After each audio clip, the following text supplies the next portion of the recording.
Welcome to the Long Take Review, where four college professors talk film, providing insight, not assigning homework. I'm your host for today, P.T. McNiff, and I'm here with three misfits who don't belong together, podcasting for other misfits. First, great, another broken white boy for us to fix. It's Greg Cass. How are you, Greg? Let me give you a tip. You want to make some money here? Use your white voice. I'm good, PT. How are you doing? I'm doing great. I would love to believe you chose that independently of the quote I chose for you, but it's kind of fun either way. Okay, and did you just look at her? Did you? Look at her. Look at her. How dare you? Close your eyes. It's Jen Subchakshai Bankard. How's it going, Jen? With the right white man, we can do anything. Wow. I sense a trend for the episode. Finally, hey, we just wanted to take another look at him. It's Antonio Elefano. Welcome back, Antonio. That Harley is a fop and a prat and smells like a 96-year-old French whore's vajuju. I'm doing great. I'm sorry I couldn't continue the theme. I couldn't resist. I mean, in many ways, a French whore's vajuju is right in line with white men. It's right. It's all in the same stew. All right. Those were all references to the films of the 91st Academy Awards. That's right. We're here with another Oscar Fairy Flashback episode in which we look back at a past Academy ceremony and share what we want to change about the winners and nominees were we to be in the good graces of the all-powerful Oscar Fairy. Before we indulge some more in that particular vice, Jen, if after listening to this episode, people want to take a leap of faith with us, what can they do? Thanks, BT. It's a pleasure for me to do this for once. If listeners don't want to miss new episodes when they drop, they can follow the Long Take Review wherever they get their podcasts. We host the feed on Substack at thelongtake.substack.com, but you can also find us on Spotify, Apple Podcasts, Overcast, YouTube, and more. Wherever we're listening right now, follow us, like us, hit the button. You can also follow us on social media on Instagram, Threads, and Blue Sky at The Long Take Review, and on Letterboxd at LTR Pod or the hashtag LTR Pod. Thanks, Jen. Thanks, Jen. Rhythm not too bad, considering we're like body switched for. Well, I for do this have to episode. listen to it a lot. No, that's true. I meant the rhythm of our exchange at the end. Oh yeah. We were doing pretty good. No, you did great. That was absolutely perfect, except that you didn't plug the Substack was your own, but that's okay. That feels different probably for you. Let's get into what we are doing here today. This is our 6th Oscar Fairy Flashback episode, having previously covered the 86th through 90th Academy Awards. You can find them in your podcast feed scattered from April 2024 through July 2025. So welcome to the 3rd year of Oscar Fairy Flashback. It's been a blast. This episode, we're moving forward another year, and we will be talking about the 91st Academy Awards held on February 24th, 2019, and honoring the films of 2018. If you, listener, are somehow coming to this, listening to all of these in order, it may be a little confusing. I believe we ended the last episode saying we were going to go back in time, but 10 months later, we were like, no, we want to go forward because we want to mess around with this year more than we want to go further back. Why did we think that? Well, let's travel back and review an Oscar year that has, well, a mixed record, to say the least. 4 films won multiple awards this year. The one that won the most is Bohemian Rhapsody, the Queen biopic. It won 4 Oscars. Best Actor for Rami Malek, playing Freddie Mercury. Best Editing and Best Sound Editing and Sound Mixing. And look, it's not cheating to say that it won the most. It won 4, but if it were only 2 years later, it would have tied with the other 3 multiple movies because those sound ones would have been combined. But anyway, the next co-big winner with that movie was Green Book, which won 3 Oscars. Best Supporting Actor for Mahershala Ali, Best Original Screenplay, and the big one, Best Picture. The other 2 multiple winners were Roma, which won 3 times, each one accepted by Alfonso Cuaron, director and cinematography going to him, and foreign language film, which he accepted, even though, of course, it went to Mexico. And breaking the MCU drought at the Academy Awards, Black Panther also won 3 awards. Ludwig Göransson's first Oscar for Best Original Score, Ruth E. Carter's first Oscar for Best Costume Design, and person whose name I don't know enough to remember off the top of my head, winning for Best Production Design. That's certainly a collection of movies that existed and are together. Other films that won awards this year, The Favorite won Best Actress for Olivia Colman. If Beale Street Could Talk, Regina King won Best Supporting Actress for that. Black Klansman got Spike Lee his first competitive Oscar for adapted screenplay.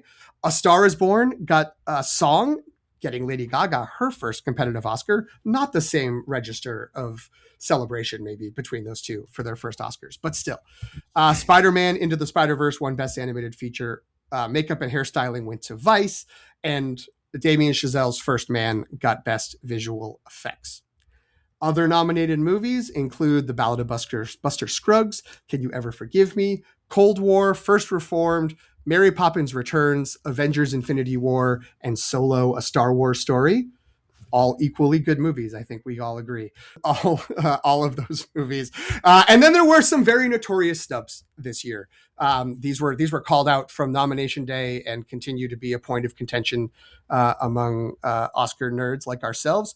These include Paddington 2, Won't You Be My Neighbor, the Mr. Rogers documentary, Crazy Rich Asians, Hereditary, and Widows. Fellow long takers, what are your personal memories of the year, both in general and the movies that came out? What was going on for you in 2018? Antonio, I'll turn to you first. Again, welcome back. It's great to have you here, returning for a flashback. It's great to be back. 2018, that was my last paternity leave. Gabriel was born in 2017, but we delayed my paternity leave until 2018. So I was taking care of the little one. I had a short story published in the Los Angeles Review. It was a story about a girl who was molested by a priest, and the title is Touched. But for a while, when it was first released, the title line read "Touched by Antonio Alfonso." So they had to take it down and insert the most important comma of my career. so that's what happened that year. And then in terms of movie going, I remember this being like, I went back. Every year I had kept a sort of log of my favorite movies of the year. I remember this year being not the strongest year for movies for me. So it wasn't that surprising to me when the Oscars came that things were not. I mean, some of the wins that you mentioned, I'm on board with, but a lot of the big ones, not so much. But that being said, like, my favorite 5 movies include 3 of the films that you'd already mentioned: The Favorite, Black Klansman, and A Star is Born, and then 2 smaller movies. My guess is that no one's seen Tamara Jenkins' Private Life. It was Paul Giamatti and Catherine Hahn. All right, well, that's one of the reasons that I love to do these, because like that's a movie that people should see. I think that was really great. And then I really love Jonah Hill's Mid-90s. I thought that was just a charming, really fun film that also I think came out that year. So, but I didn't have a movie that I loved. Oh, yeah, A24. Yeah, that's right. That's right, Greg. All right, Greg, how about you? How was 2018 for you? 2018 was real bad for me. Thanks for asking, Antonio. This would be the year the college I worked for got shut down, and I was without a job. But I'm doing all okay now. So thanks for bringing up these harsh times. So it was a little bit of a busy year for me for those reasons. But what I will say is that it actually leads me to some like really specific memories of some of these movies. And the big one is actually Black Panther. So when Black Panther came out, it was a February release. And I'd gotten a couple interviews and they hadn't gone great. And then I got a campus visit for a university, and they were told, you're going to teach a class, which I had never done before because I hadn't had that kind of job opportunity before. And they said, it's on synthesis. Figure out what you want to teach. And I was like, okay, like a little more details, like synthesis of like what? Like what are we? And I built a lesson around Black Panther because I was like, this is coming out on the Saturday or the Friday night of the week. I think I taught on like a Tuesday or a Wednesday. And I was like, this will make me seem like cool and with it, and then I can relate to the students and maybe get them more excited because they were thinking about it. And it worked. I got the job. So and I'm still in it to this day. So I have like a really warm place in my heart for that movie. And then outside of that, I believe this is the last year that I did not see every nominated film. I remember when the January came around and I was I was making a like, here's what I think about the nominees. I remember I ranked all the best picture nominees in order, and for Green Book I put it in dead last, and I just said no thank you. And everybody dunked on me that of course that is the one that won, and I had skipped that one of all of them. But there's a lot of movies here I really love. I have a lot of things I want to advocate for. I will immediately confess, when I looked at my list afterwards, I immediately thought of Bradley Whitford in Get Out saying I would have voted for Obama a third time. And I believe that's the energy my my list brings tonight, which is there are a lot of really good Black filmmakers, actors, directors that just weren't recognized in this batch. So I have a lot of those on my list. So yeah, and hence saying you need to talk like a white guy, because this is the heat of Oscar So White. Now, to give her thoughts on White Guys, Jen, what was your 2018 like? Well, so I also have very distinct memories of this movie year, and that is because this was the Oscar season that I was pregnant with my second child.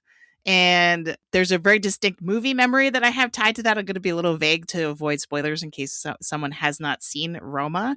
But there is a scene in Roma that is traumatic for anyone watching it, but is especially traumatic if you have children or are, let's say, about to have a baby. And I remember sitting on my couch watching the movie, and I just sudden burst into like ugly crying, just like I'm like howling and crying, and it's really bad. It's to the point where John came running in and was like, "Are you okay?" And he looked at the TV and he was like, "Oh," he's like, he's like, "Is this an Oscar movie?" And I was like, "Yes." Like, so that's the first thing I thought of when I was thinking back to this year. But it's also, I think, an Oscar season I have a lot of memory of, because this is the year I think I kind of leveled up my engagement with Oscar punditry. I had been, for the few years prior, if you haven't listened to our past Oscar Fairy Flashbacks, I had been seeing all 10 Best Picture nominees as habit for a few years by this point. But I think this was the first year I started to I took one step deeper into the deep end of of really tracking how these movies were doing. I started listening to The Big Picture and other Oscar podcasts. So I think this was a movie year where I really ramped up kind of my engagement with the Oscars in terms of predictions and tracking the race and all that sort of stuff. So it was a fun year, because it is like there's a lot to complain about, and I'm assuming that once we start waving our magic wand, there's just going to be a lot of corrections in this year that need to be made. But it's also like, for me personally, for the movies, it's like there are a lot of highs. Greg mentioned Black Panther. When Black Panther won SAG Ensemble, I was like, we did it. Like, let's go, both for superhero movies and for like Greg was saying, like a film with an all like mostly Black cast. And Ryan Coogler, his you could argue this is where he really kind of leveled up in a big way in terms of his notoriety, especially with the Academy. So yeah, I think in terms of like juicy Oscar discourse, this was a very rich year. Great. Yeah, I will say I don't feel the same level of like, I started engaging more with the Oscar industrial complex that it sounds like Jen, you definitely are. And Greg was like in the process of moving towards that or getting closer to his death race. I do have distinct memories of engaging more with the Oscars with at least two of you. I remember talking to both Jen and Antonio, I don't think together, but having extended conversations with both of you in the lead up after nominations, before the actual ceremony, talking about the movies, which is why I know coming into this that there's a movie that I think is only kind of okay, that both of you really like, that I'm going to be like, okay, if you guys really want to like do more with it, but we'll again, no spoilers for that. We'll get into it soon enough. But in terms of the year, my memory is, wow, like, yeah, there were, it felt like a little bit of a step down from 2017 because there were so many good movies in 2017, as we discussed in our last episode. But Greg, when you were saying you were feeling like Bradley Whitford, I would vote Obama for a third term, I thought you meant like I would vote for Lady Bird for a second year in a row if I could, or what have you, like one of those movies that didn't win in 2017 instead, which, that was sort of how I felt. I will say my own death race version is in the lead up to any of these Oscar Fairy flashback episodes, just cramming a bunch of movies in, and we've had 10 months, so I watched 6 movies over the first 9.5, and then for the last 2 weeks I watched 12. So I watched a lot of movies. I'm like, a lot of these are good. Like, some of them were rewatches, some of them were new for the first time, some of them were not very good, and we'll get into that. And I still am looking, and I'm like, I still have like 20 movies that I had listed down as I should watch this that I still haven't seen. I don't think any of them are like, going to be vying for a lot of attention. And it's 21 now because Antonio mentioned Private Lives, but that's okay.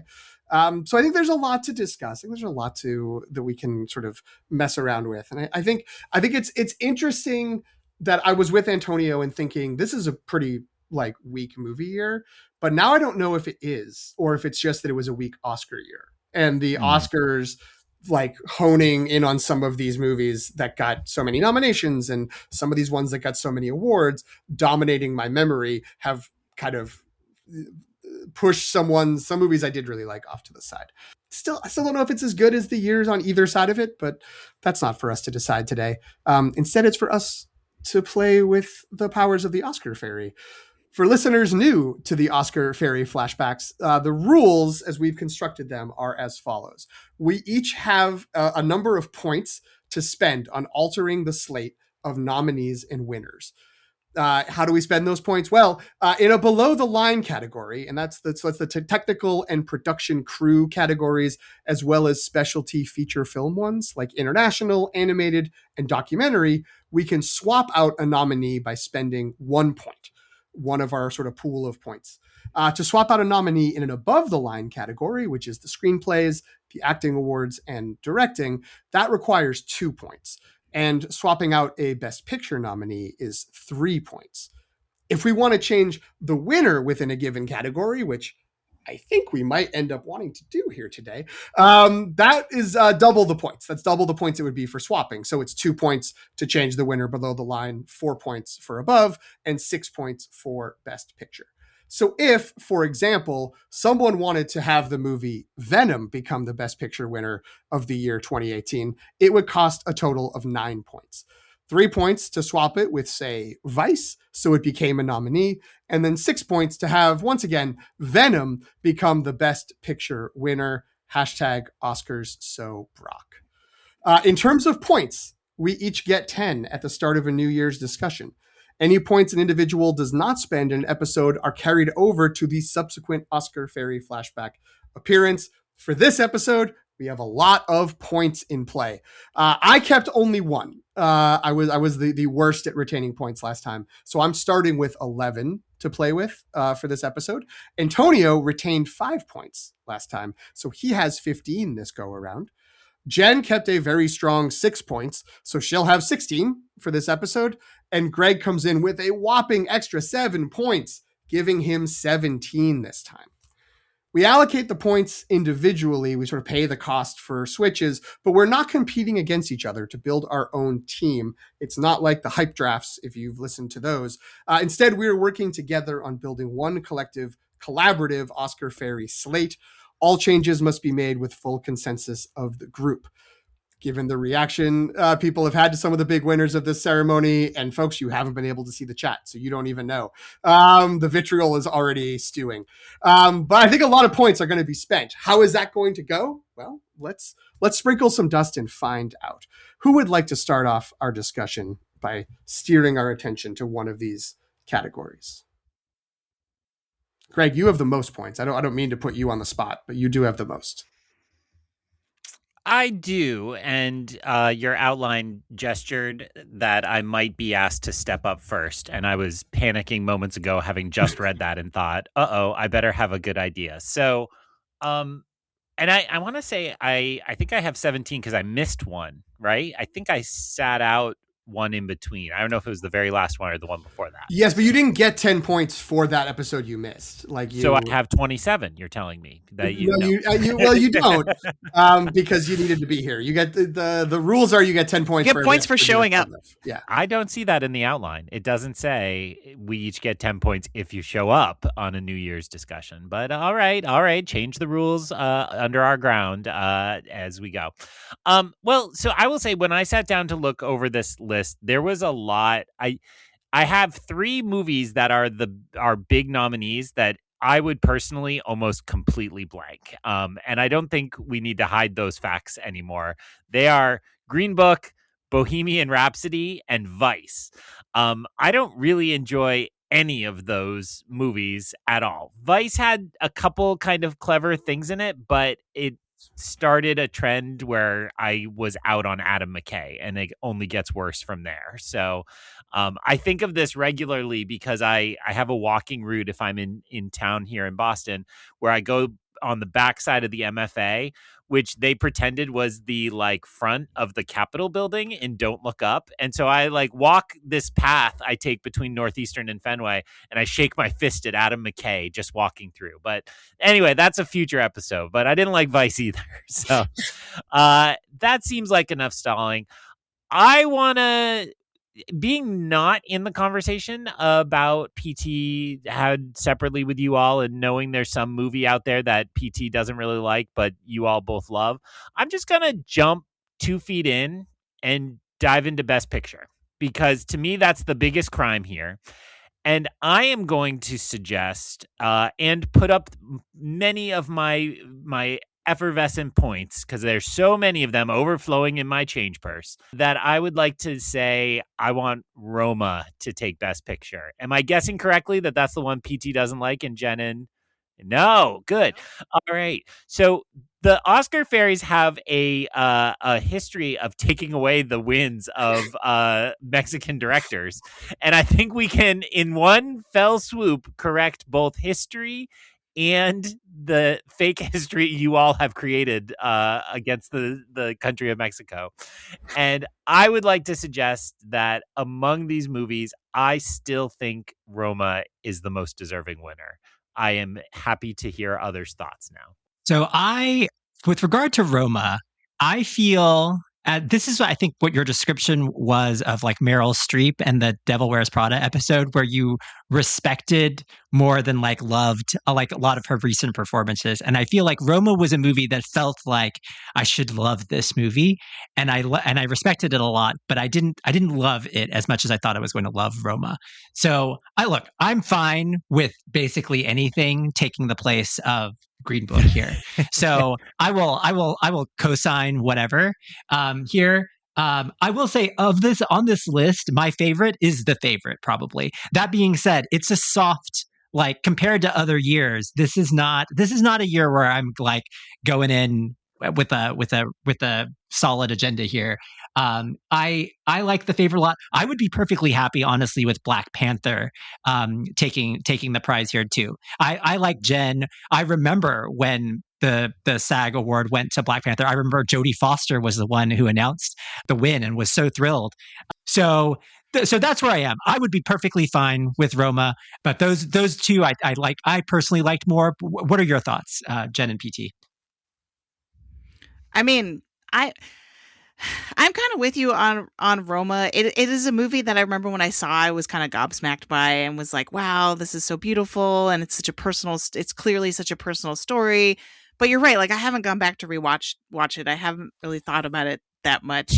And so because we're still, as long as we do not touch Cuaron and Best Director, I would be okay with choosing something else in Best Picture if we're not all into the idea of Roma. I mean, yeah, like if I were to choose something on this list, I think I would choose Black Panther. That is obviously my genre and pop culture sort of bias creeping in. But I remember it was before the Oscar ceremony, because of the SAG win, there wasn't a like I didn't predict Black Panther to win that year, but I was like, what if? Wouldn't it be awesome? Wouldn't it be such a moment, right? And maybe like the butterfly effect would be like people wouldn't be as up in arms about the one battle versus Sinners of this year, right? That's interesting to think about, is like if like people were more accepting of Ryan Coogler sort of taking second position after PTA, if there's a big win for him this year, and they're kind of like a pressure valve kind of releases that. But I also really love The Favorite. The Favorite is actually what convinced me that I liked Yorgos Lanthimos the most. I think the only other Yorgos film I had seen before that was The Lobster, which I enjoyed, but was like, that was pretty weird. And whereas this was, because it's a period piece, was definitely much more my flavor. And I like A Star Is Born. I'm gonna out PT. A Star Is Born is the film that PT is not hot on. He is definitely like, what's the big deal about that movie? But I remember thinking it was great. I found it a bit shallow myself, so yeah, I'm more on the PT side of that one. I mean, I wouldn't try to argue for that one for Best Picture. But I'm with Jen on that though. I like A Star Is Born too, but go on. Yeah. But yeah, so that's, I think if we weren't going to choose Roma, my next choice would be Black Panther, followed by The Favorite. Okay. Yes, you have successfully outed me, and I recall that both of you liked it, but when Jen and I had the conversation, it was also with future and likely past guest Jim Clements, a colleague of ours, who like that was his favorite movie of like at least 5 years. When he saw that, he was like, "This captures the idea of songwriting in a way." Blah, blah, blah, blah. And he had this whole spiel about it. I was like, it was kind of boring, dude. I don't know what to tell you. The shallow sequence was great. And that's what I have to say about A Star Is Born, which is fine. And if all three of you came in being like, no, the best movie of the year was clearly A Star Is Born, I would have not been like mad. I would have been like, I'm on the outside. That's fine. That said, I am also pro Roma. I did go back and rewatch this, although this was one I rewatched over multiple days. Like at the end of watching other movies, I was like, I'll put Roma on for like 20 minutes. And it is in Spanish. And also, I forget the language. It's a native language of people from Mexico that the characters speak. So it's a lot of subtitles, which means I was not paying as close attention as I should have. But visually, that movie is gorgeous. And the emotional moments, including the one Jen was referring to earlier. But I mean, there's like 3 or 4 sort of big sequence moments that unfold in that movie that are just really, really like mind blowing. And I'm seeing Mixteca is the name of the indigenous language that was in Roma. So Spanish and Mixteca as the two languages. But so yeah, I think at the end of because I looked it up. At the end of the year, I had put Roma was my favorite, or my top rated movie of the year. Was that a little bit of feeling like, oh, like Roma, like that's the one that like should be out of all of these, that was sort of leaning towards the best picture, like likely, like, real candidate. But I did have Black Panther and The Favorite up in the top 5, along with 2 movies that were not nominated for Best Picture. So they're not part of the discussion yet. So yeah, I don't know. Like I would really be fine with any of these winning. I think the key priority is not having Green Book win, and not replacing it with Vice or Bohemian Rhapsody. Greg correctly identified it. I will say this, like Greg, I said no thank you to Green Book, and I did not watch it. I only watched it in the last week. It's not great, but it's not as bad as I thought it was going to be. Like if it had not won this Oscar in particular, but really any of these Oscars, it would probably be like, oh, that's a movie, that's fun. I don't know. Like they're trying. There's a little bit of that, like, Driving Miss Daisy, The Help kind of like in it, of like the white guy is really a big part. Good white people are what we really need to save racial issues. And I think it would be okay if it hadn't won, but the fact it won against Black Panther, the fact it won against Black Klansman, and plus some of these other movies that do get a little bit more complicated around class and structure in society, like Roma and The Favorite. I think that's really doomed it to be hated, and I think justifiably so. It just shouldn't win It shouldn't have won Best Picture. So I don't know. Where does that leave us? Are we like I feel like we're all kind of like, yeah, okay. Like in terms of Roma, but like, do we want that, or do we want to hold on Best Picture until we see what else happens? Have that as like a hanging proposal. It does seem like we care more about it not being Green Book than we care about it being another movie. You know what I mean? Like we're less passionate about what we actually want the winner to be, but it's like, as long as it's not Green Book. But would we feel different if we started switching out nominees? Are there movies that aren't on this list that we wish could have won? Doesn't seem. I want to just make a little case because I thought this would be more consensus than it ended up being. So what I want to say is I was also just Googling, was this Alfonso Cuaron's last movie? I know he's done some TV projects and such, but is this the last time he think actually directed? As of now, it is the last movie he has released. He's just done a couple of TV shows. That's crazy. That is crazy. I want to just note, he kind of was one of the first directors that made me really appreciate directing. And in particular, a movie that bounces in and out of my four favorites is Children of Men, which I think I've spoken of before, is just a like astoundingly good kind I've taught it in a film and fiction class. I've, really experienced a lot of it. And it's such a showy kind of masterpiece. And I would also then put his Harry Potter movie and Gravity in the same category, where you're like, this guy is just pulling out all the stops. He's going nuts. And what I love about Roma, and I swear I am remembering this is a Best Picture conversation, not a director conversation. But what I love about Roma is he takes all that showiness and all that big kind of manipulation of the camera, and he puts it inside the house. I mean, I know it gets outside the house at times, and there are sequences that are meant to be kind of big and grand, but it takes like it's actually kind of the Oppenheimer trick in my book, which is like, let me shoot something small and in little spaces and tight between people in this big, crazy, grand way. And to me, that really elevates the domestic drama within this, and it helps the character stand out more, which is actually kind of counterintuitive, because I think you would watch something like Gravity and be like, man, if they actually cared about characters, this could be a lot better. Or, that's a little unfair. Sorry, Miss Bullock. So that's my case to think about this. I also think it is telling that he does win director and they do win cinematography. And to me, especially those two in combination suggest a movie that's quite good. And I agree with you all. I don't think I have a problem with any of that ranking. I think of the four of us, I've always been the coolest on Yorgos, and I am happy to maintain that chair.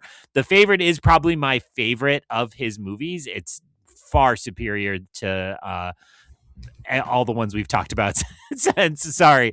It just is. I mean, I think you would all agree with that, right? Are you really putting Poor Things above the Favorite? I might like Poor Things more than The Favorite, but I think I'd be the only one. Yeah. They're really close for me. I think Poor Things, we're digressing too much probably, but like Poor Things is a little bit more of a world building kind of like the aesthetic I like a little bit better, but I think the screenplay in The Favorite is just like cannot be beat. It's so good. You have Olivia Colman and you have Rachel Weisz in addition to Emma Stone. That's a big deal. Yeah.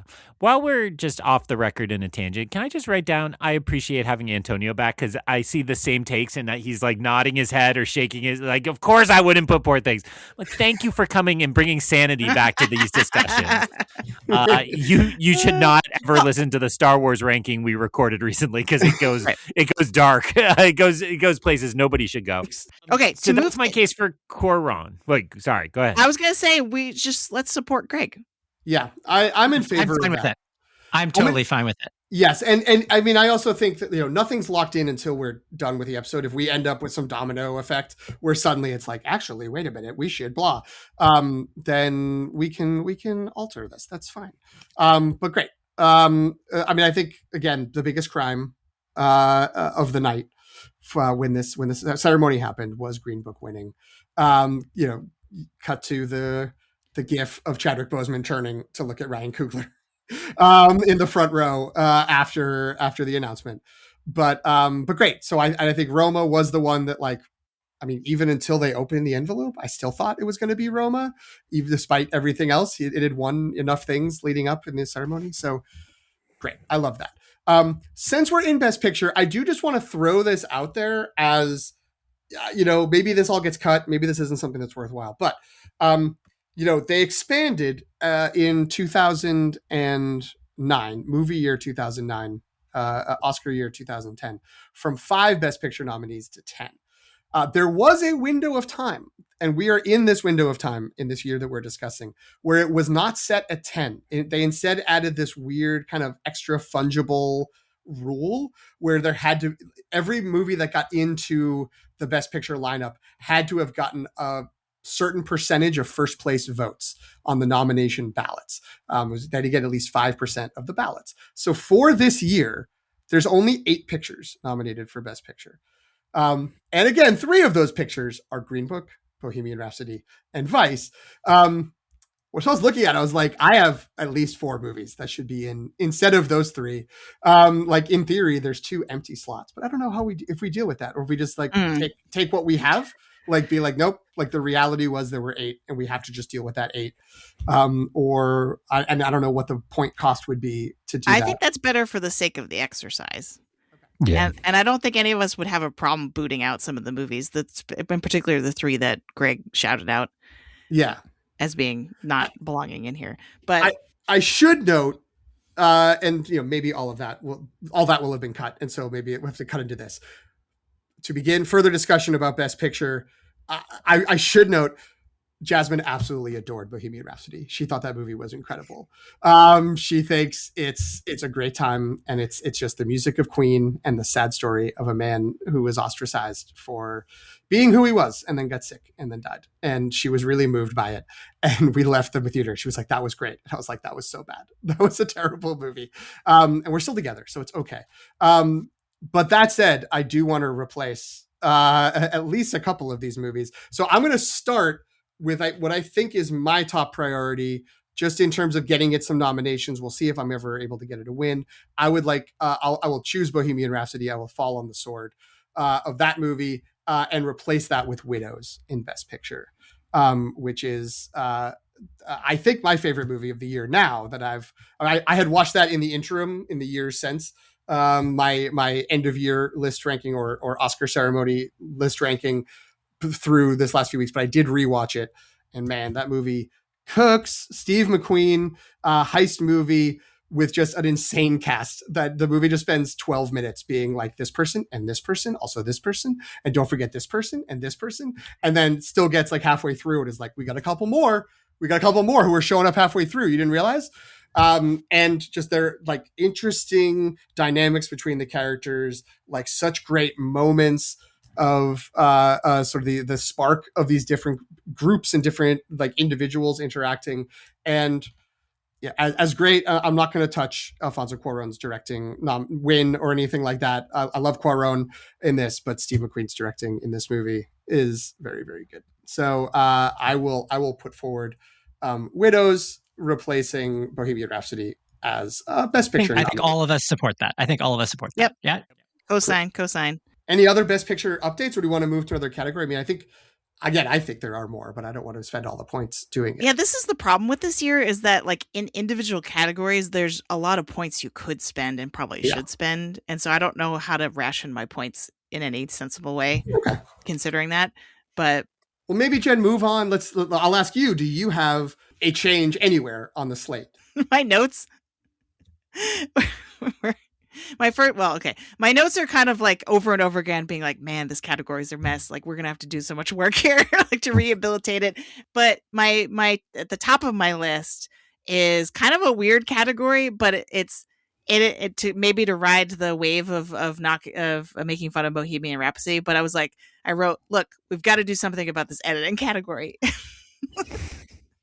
And I know it's like kind of an obscure, like it's a more below the line category. It's not a big juicy category like one of the acting categories. But to me, the nominees in this category are not all great, and Bohemian Rhapsody winning is like extra offensive because it was really for, and I feel like we've talked about this in the show before, that it won, I don't remember in what context, but that that Bohemian Rhapsody won more because the editor sort of salvaged the movie under extraordinary circumstances, and not because the movie editing in the movie is actually good. Similarly, I think Vice is nominated because it has a lot of flashy editing, but you could argue that editing is not actually like helping the movie in any way. It's just like it's trying to do the Eisensteinian montage thing of like, let me insert a random image of something and then cut back to the characters. And I think Don't Look Up does that too, right? In a way that just kind of is like, okay, like that was random, and not in a way that you're like, wow, that was so smart that it like added so much meaning. So I just like was like very dissatisfied with this category. I would definitely want Widows to be in here because the editing in that movie is outstanding. So that is the one movie that the blind spot that I've had for years and years from this batch of films that I caught up with this week. And usually I only have time to do one, and it really was the kind of like, I think it was 2013 was the year that I watched Inside Llewyn Davis for, and was like, this changes everything, guys. I'm in love with this movie. That's sort of what happened to me with Widows, is like I watched it the other night and I was like, holy cow, like how did this not get nominated for anything? And at first I was like, oh cool, it's like kind of like a Dickensian The Wire-esque like crime movie, and I was like, wait, this is a Steve McQueen movie. And then like there's a part in the movie that just like hits you like a ton of bricks, where you're like, oh, that's why this is a Steve McQueen movie. And it's wonderful. So, and the editing has so much to do with that. And like there's even just like that opening montage where they're cutting back and forth between Liam Neeson and Viola Davis, like at home, to the actual like crime, the crime heist gone bad at the beginning. Like the cuts, the choice of cuts in that are so good. So maybe that I'm saying, I'm vamping my way into like, what am I actually proposing here? So maybe I would say that I want to switch out Bohemian Rhapsody for Widows and then make Widows the winner. Ooh. I didn't do any point math on what that would look like, but everything's below the line. So it's 2, right? It's just 2. It's a total of 3 points. Oh, because it's 1 to replace the nomination and 2 to replace the win. All right, that's easy. Yeah, and I have no idea how to spell Rhapsody on my own. I'm putting an extra H in there. But no, great. Nom and then win. Okay. Perfect. I think that was also, I got to tell you, that was on my list as well, because for all the reasons you were saying of like, I get it. Like there was, for those who don't know, you can go look up the Bryan Singer collapse around Bohemian Rhapsody. He just left the set. He was being a difficult person. He also was in the throes of getting Me Too'd for all of the stuff that had been rumored about him for decades. And the way he treats people who are maybe of age and maybe of not. And it was going bad for him. So we just kind of left the movie.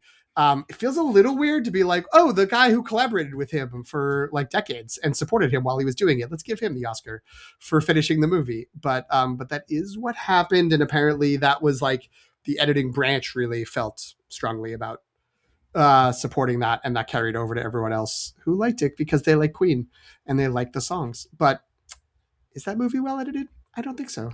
And I think that's great that we should put Widows in there. And that way Widows gets at least one victory. We'll see if anything else happens as we move forward. Any disagreements, I guess? Any other thoughts? I feel like when we get deep below the lines, everyone's kind of like, okay. There's usually fewer diverging opinions.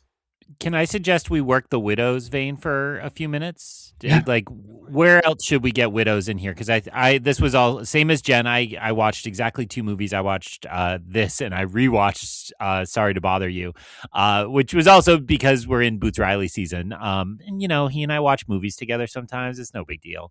I don't think that's made it on air. I went to an early screening of I Love Boosters and was across the aisle from Boots Riley, and it was awesome. So people should go see I Love Boosters. Anyway, so I would also like to propose that we talk more about Widows. PT, it's technically your turn, so I'm hesitating there before I propose something. Viola Davis needs to be in Best Actress, and even not knowing your love of The Favorite, I would not take it away from Olivia Colman, because that's a great win, and she's a great actress. But I would very gleefully yank away Glenn Close's nomination and hand it over to Viola Davis. This actually, to me, there are so many good Viola Davis. I mean, my good friend Timmy Chalamet says Viola Davis is one of the greats, and he's right. And there are so many in this run, and I don't think I'd put Widows into that run. Like, I basically didn't know Widows was where that run started. But you look at Ma Rainey, you look at what was the one where she was the queen with the machete in Africa? The Woman King. The Woman King. How could I not remember that? It was awesome too. And so, like, yes, she's one of the greats, and I think it starts here. So I would propose taking out Glenn Close, throwing Viola Davis in there. And again, because I'm fabulously wealthy within the confines of this game tonight, I would gladly pay for that for the group. Love it. Jen, I think, is the only one who's seen The Wife. Is that correct? I have seen it. Uh-huh. It is a movie. Was there a wife? Yeah, I mean, Glenn Close plays the wife. Okay. She's the wife of Jonathan Pryce plays her husband. Okay. Do we actually care about this? Like, I'm joking. I can tell you more. I'm sorry. Okay. I was like, you can't possibly actually want to know about the wife. But this loss starts her desperation, right? Yeah, and then we get Hillbilly Elegy, yeah. and we get the Mila Kunis drug movie. Did anybody see that one? I saw the one where she was like a haunted black woman in New Orleans. I don't know if she's actually supposed to be black, but she's Cajun. Okay. That was a Netflix movie, but there was definitely. Jen, sorry, I turned it to you, Jen, because I understand that The Wife, the movie, is not that great. I'm just wanting to make clear: is the performance not a great performance? Because I thought you thought it was an okay performance. Yeah. So it is a very Oscar baity performance in the traditional sense. So it's a lot of a lot of histrionics, a lot of yelling. She's yelling at Jonathan Pryce a lot, and she's like kind of stewing a lot because the whole premise of the movie is that she's the underappreciated one in the couple, right? And then that she's actually So, I mean, so like, is it enough to boot her out? I mean, I guess I would boot her out over all the other people in this category. Here's the issue. That's the thing. The issue that I have is, and I'm not saying I want Viola Davis to be in here, but the problem I had looking at this category is this is a pretty strong category to begin with, but I want to get two people into it, and it was Viola Davis and it was Toni Collette for Hereditary. And the thing is, there's not really two people to take out. And Glenn Close is the only one that it's like, I haven't seen that movie, but like, if we go back far enough, Glenn Close will be fine because we'll get her an Oscar at some point. Like we have the means of earlier performances to get her an Oscar. I won't feel too bad taking her out right now, since she didn't win anyway. But then it's I'll say it's a very flashy performance. It's not a particularly nuanced or interesting performance, if that makes sense. All compliments, all respect to Glenn Close as an actress, but it's not. I wouldn't put it at the top of her list of all-time performances or anything. So for fun with Glenn Close leaving, then it's a question of Viola Davis versus Toni Collette, which are both great performances. It's very difficult for me to. The only other name I'll put in is it's like, I know you guys like A Star Is Born. Like, does Lady Gaga need to have an actress nomination? She's so good in that movie. Is she? I think she's good in the movie. All right. I think she's good in the movie. And yes, that it is back to Antonio's point. She is the star. I'm not. Yes, I'm not touching Olivia Colman or Yalitza Aparicio or Melissa McCarthy. Those three are great. Yeah. I guess then it's Viola Davis or Toni Collette, and we have enough horror fans who are like just stomping their feet and like being right. Like, are people going to be? Maybe she. In the year of her weapons. Greg, what were you going to say? I would put myself in the category of I like Hereditary. I don't love it. So I would 100% take Viola Davis over Toni Collette, who I love. But we're going to save Toni Collette and give her a supporting actress for Knives Out when we get there. So don't worry about her. We'll take care of her later. I read a tweet about a New Yorker article. That's it. I mean, I would probably all right. go. I'd probably lean Viola Davis in this category myself. But I Yeah. will say though, like of everything that happened on Oscar night, Olivia Colman's win was the thing to remember. Like that was. I mean, also the Black Panther costume design win was also really amazing. But the speech, just everything about that was just really incredible. So that's one of my favorite Oscar memories for a year that lives on and ignominy. Although we've fixed the biggest wound of that day. So I don't know. I'd probably lean Viola Davis, but Jen, what do you think? Yeah, I go Viola Davis. I mean, like, I'm biased because I'm not as big a horror person. Sure. So, but I know that a lot of people that I care about and respect would say that Toni Collette deserves to be in here. But It's very good. Yeah. I'm not willing to. I really like Lady Gaga's performance in A Star Is Born. I do not love that movie, but I would not take that away from her. I think that is very well deserved, and that movie doesn't work without her, but maybe works without Bradley Cooper's acting. We'll leave his directing alone for now. I'll take again, this is one of the ones I didn't rewatch, so I will take that as sounding more right than maybe when I was saying, are we sure she's good? But we also can't take the nomination away from Lady Gaga because that's the end of Olivia Colman's speech is dependent upon Lady Gaga being up front for a Best Actress nomination. Doesn't she just say, and Lady Gaga? Lady Gaga. Yeah. Incredible. So good. Yeah, one of the best speeches of all time. So okay, great. I love it for Greg's tally. That's 2 points. Viola Davis for Widows replacing Glenn Close in The Wife. We'll get your back sometime, Glenn. We promise. Antonio, I feel like you haven't had a chance to put anything. You've contributed to the discussion, of course, but anything you'd like to put forward?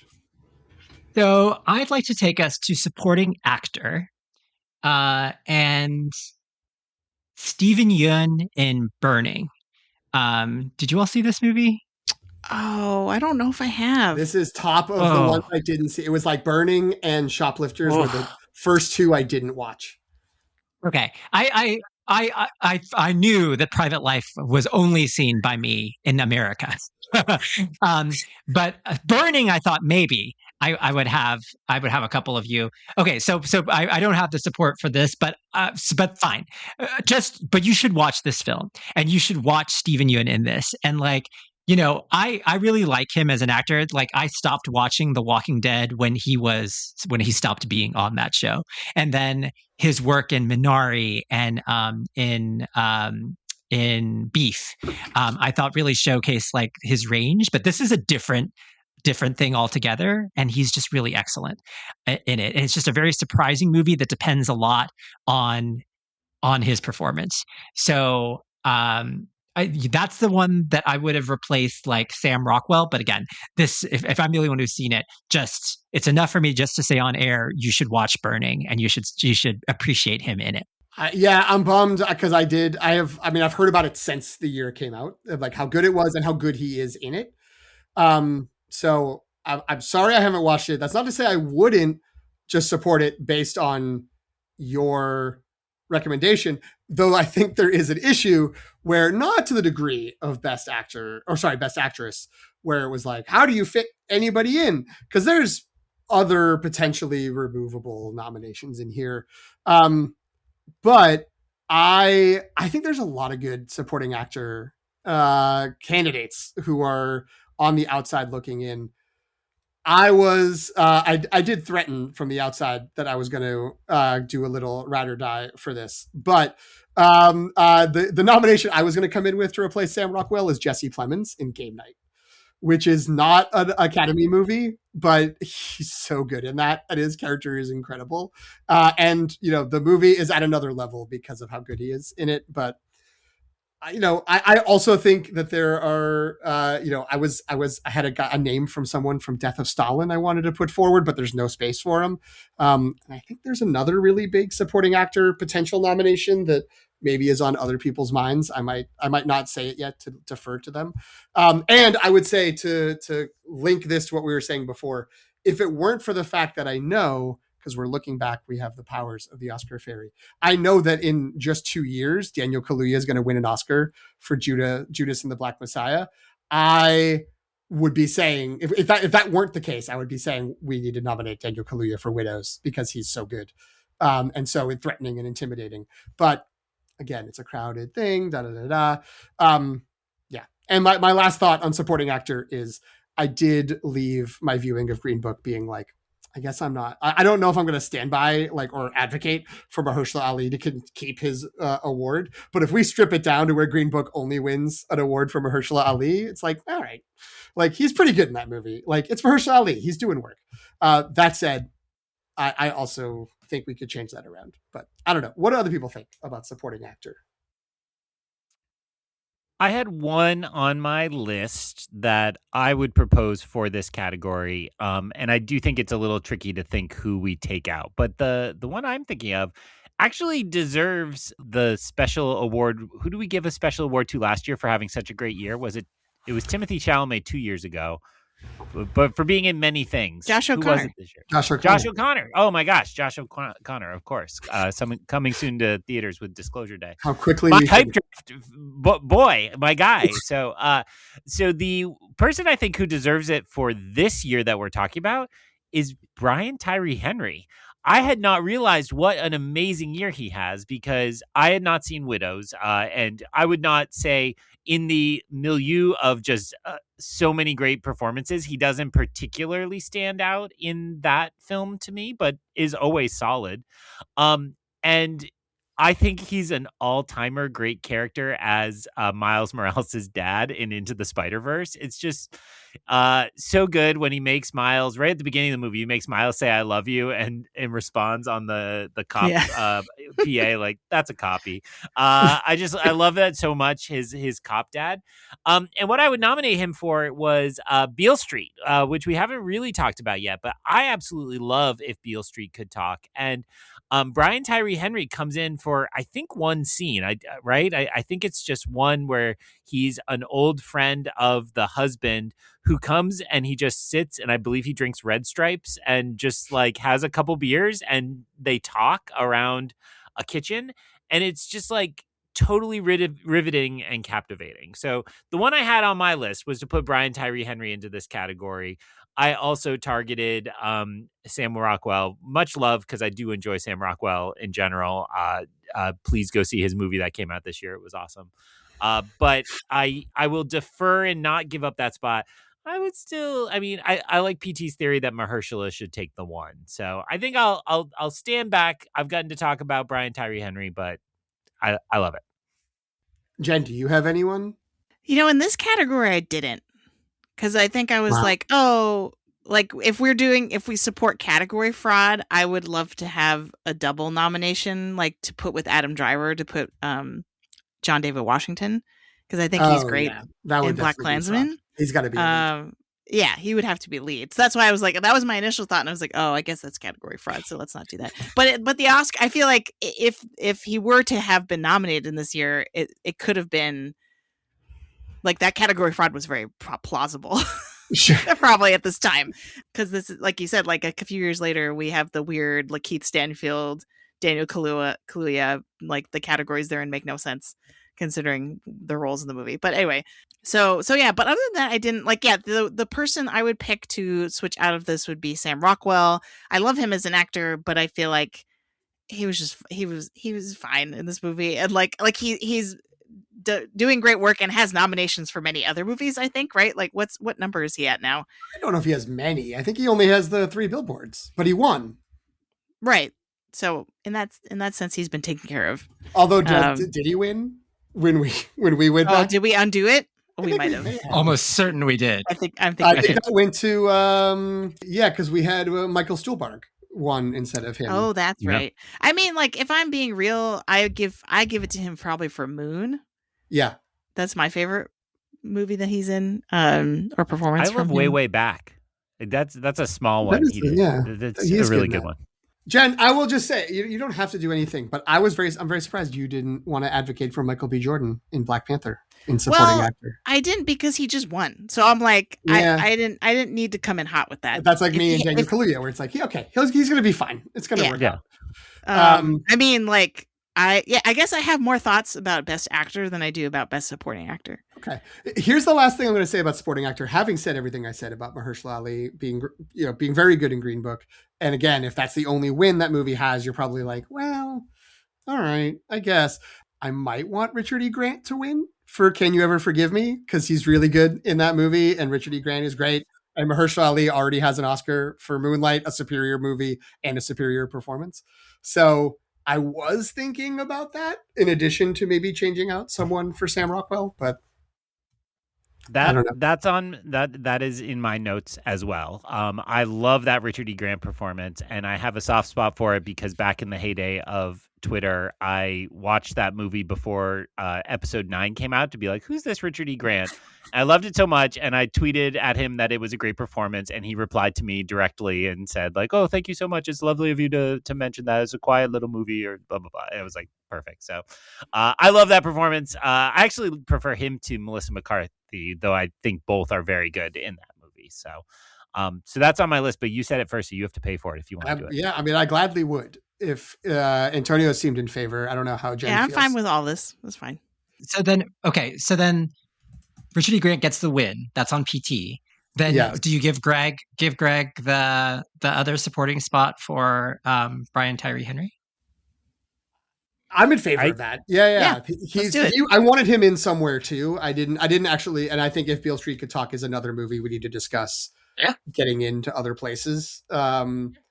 I would have voted for it for a third time if I could have. So, wait, PT, what did you start us off with? Did you? Well, Antonio started with Stephen Yeun and Burden. Oh, that's right. Excuse me. And then I said Jesse Plemons in Game Night, which I mostly wanted to just say. Right. But I do. I mean, no. Look, I was ready to ride, but no, everyone was like, okay. No one seemed as excited about that. I just haven't seen it. Oh, I haven't seen it. You guys stop the recording. Stop the recording and go see it. I was going to make the case that it's a prequel to his character in Civil War. Like, I think it's the same Jesse Plemons character from one to the next. Game Night is so good, you all. You don't understand. And PT said it exactly right, which is there are a couple jokes that Plemons delivers that I think about all the time. Of course, the top being his concern for the Frito-Lay Corporation. How could that be profitable for Frito-Lay? Which is not very funny in the context. To like tell you how great this performance is without actually like talking about it, and it's more important.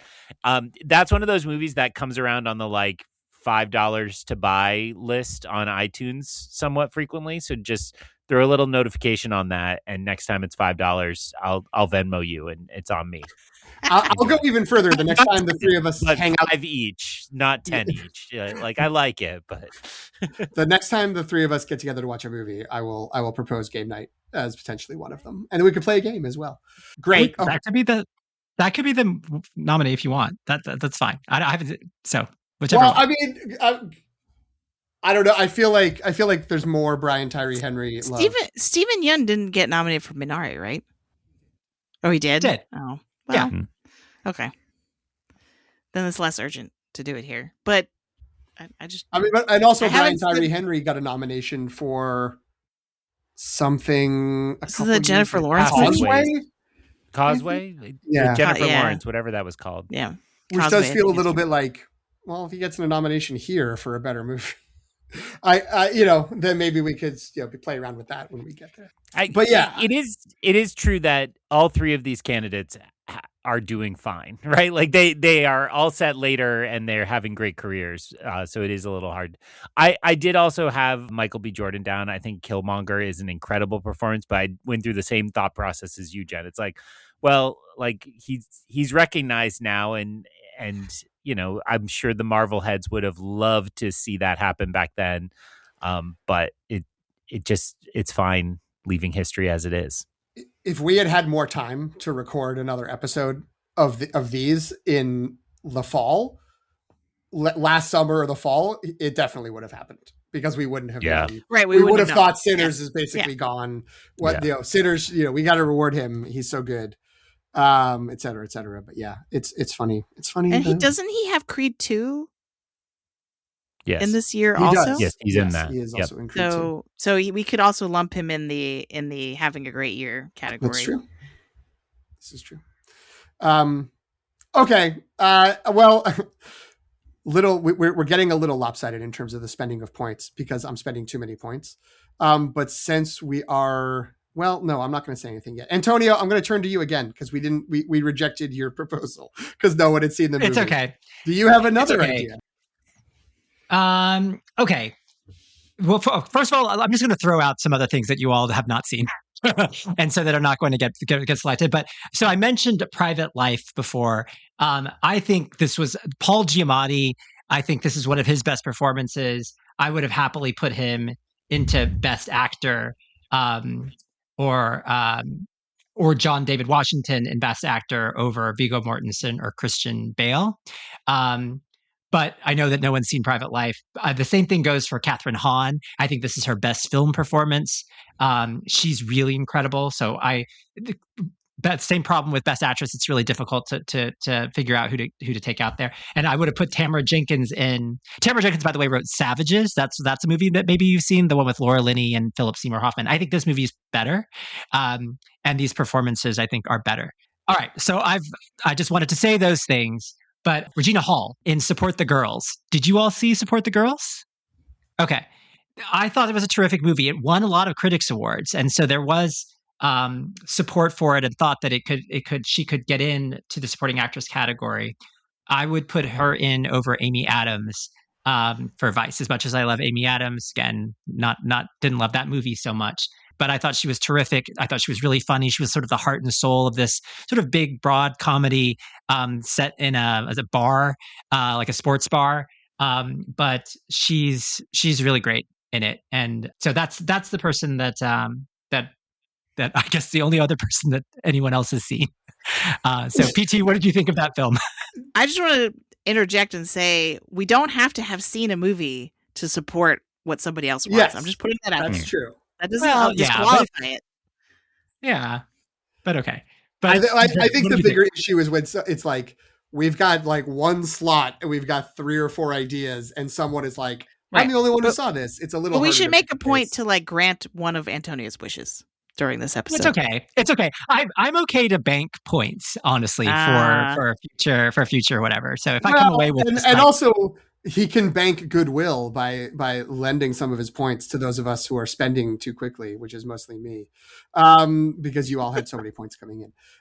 This movie is great. This movie is really fun. It's sort of in a chain restaurant. It's sort of like a Hooters-esque place, apparently called Double Whammies. I'm now looking at the Wikipedia page. Delightful. And it's basically about sort of all the people who work there and them all kind of trying to pull together against like corporate issues and management issues and annoying customers and all of that. I'm totally in favor of this. I love the idea. All due respect to Amy Adams, I love the idea of replacing Amy Adams' nomination. Here's my only concern: is Regina Hall did get nominated in a whole bunch of like local film critics associations and at different film festivals, and in every single award she's in a lead actress category. So this would be category fraud to move her down. She is clearly the main character. Like the movie is around her day and sort of how she is doing. Because it's an ensemble piece, I'm ready to hear the argument to get her into this. Because again, I'd like her to get nominated. We already talked about how difficult actress is to crack. Yeah. So, you're right. I wouldn't be against the idea of of getting her in here. PT, just a quick sidebar. Yes. Antonio came back. Why are you being so mean to him? I assume he'd want to be rules every week he's been gone, but that's because he wasn't here. Now he's here, and so you got to be nice to him. Of all the people, no. It's totally fine. It is totally fine. It's fine. I really am cool to bank points because there are other years that I want to spend. We have stronger feelings about. Yeah. I'm happy to have these discussions and happy to hear your thoughts on it. So fine. Okay, but we talked about Best Actor. I touched on Best Actor. And Jen, I know that you have strong feelings on Best Actor. So what were your thoughts on that category? Yeah, so we need to find a way to get Chadwick Boseman in here, mostly because of the catastrophe that happens later posthumously. Yeah. The all due respect to the father and to Anthony Hopkins, but that was a disaster. And so I feel like, we soften that future blow if we can give it to him for Black Panther here. Rami Malek does not need to be here at all. Never mind winning. Here's my hot take. I would take out all 5 of these. I didn't see the Willem Dafoe movie, but I didn't see that either. I did. It's fine. And he's very good. The movie's only okay. I also want Willem Dafoe to win an Oscar. He's not going to win it for this portrayal of Vincent van Gogh in this movie. He probably should have won for the Florida Project. Although Florida Project, that's where it should be. Yeah. Sure. But I'm not. I mean, I definitely thought at least 3 people could be taken out, and I'm not. And I was being polite to Willem Dafoe and deferential to the Bradley Cooper fans of the podcast. So I'm not against Greg's hot take. I mean, like, I actually think Bradley Cooper's good in A Star Wars Born. Obviously, it's interesting to think. Again, I'm always thinking about the butterfly effect of like if he doesn't if he doesn't get this close to it here, do we have as desperate a campaign in Maestro? Or like, you know what I mean? What's the relationship between this and that Oscar year? But anyway, I think Willem Dafoe, I haven't seen that movie, so I can't really weigh in on that. Bradley Cooper was the only one here that I would arguably keep, but I'm not super attached to it if we want to just like overhaul the entire category. Do we have enough points to do that is the question, I think. I think I would definitely take out Rami Malek, Christian Bale, and Viggo Mortensen. Like, that's a no-brainer. So that opens up 3 spots. I didn't actually, on my to-do list in preparation for this was to watch First Reformed. I hit play and watched, like, no one said anything. I just saw that there was a church and it's called First Reformed, and that's it. And that's as far as I got, and I feel bad, but I know that like everybody, the consensus is that is a great Ethan Hawke performance and that he should be in here. So I think I'm just putting that out there. Because I'm assuming someone else was going to want to do that too. Yeah, he was on my list. That he should definitely be in there. And my other person that I had on a list to replace with Chadwick Boseman and with Ethan Hawke was Robert Redford for The Old Man and the Gun. I don't know if anybody else I have not seen that movie. It is his last starring role, and it's really good. And he's great in it because it's just basically like, what if Robert Redford was charming, and what if he robbed banks, and what if he just went around being a charming guy who robbed banks, and everyone talked about him as if like he's a guy who used to have it, and now he's still out doing when it. I do it, everybody gets mad. Just it's unbelievable. I mean, Casey Affleck gets just as mad at Robert Redford in the movie as he does it at you in real life. So don't feel too bad about it. But yeah, that's great. And Robert Redford only got 1 acting nomination in his whole life, which is crazy. He got nominated for The Sting, not for all the other movies you're thinking of that Robert Redford was in. So like to get, one last at least nomination, that would be good. And if we're doing a full overhaul, I mean, who knows where we can go with that. But yeah, those were my 3. I don't think it would be too hard to get more people, to get more potential folks. If I want to push Antonio to category fraud, I'd be like, can Steven Yeun go into lead actor for Burning? And just, whatever, just give him that. It's okay. I did like First Reform. I did like First Reform though, so I can spend the points for the nomination for Ethan Hawke. But wait, PT seen it? Greg, have you seen First Reformed? No. Oh, okay. But he was really good. He was. I would invoke what Jen said earlier and be like, yeah, you guys should just trust us. Like Ethan Hawke deserves a nomination here. And I remember. I distinctly head. I have his poster over here signed in a tube. Yes. Oh, wow. I just like to throw that in whenever I can. But I mean, from my memory of digesting Oscar punditry from this year, that was the most consensus that all of the critics had. Were like, what are we doing? Why is Ethan Hawke not in here? I mean, I feel like if he had been nominated, there's a really good chance he would have won. Like, not in our exercise here, but in reality, because like it kind of feels like they were like Rami Malek, I guess, and there was some momentum for it, but like, yeah, Ethan Hawke, and the movie, you know, he goes to some crazy places in it, and he does a really good job. And having just come off loving him in Blue Moon, it's like, oh, he's that much better in First Reformed. That's right. He's better in First Reformed. Okay. So that's one of the three. And then are we cool with Robert Redford and Chadwick Boseman? Greg, you cool with that? Or do you I'll pay for Robert Redford as the only person who has seen it. If people are okay with letting, you know, one of our all-time recently dead legends. I am fine with all that. I don't even think I'm gonna argue for this, but we just haven't said this movie at all. Ryan Gosling is really good in First Man. He's a mopey Neil Armstrong. First Man to me is always a mystery about why that movie didn't click with audiences. Like I can't diagnose it. It's, you know, it's all the good parts of Damien Chazelle, like, put towards something really different and bigger. And I remember being amazed at the sound and the production and all that.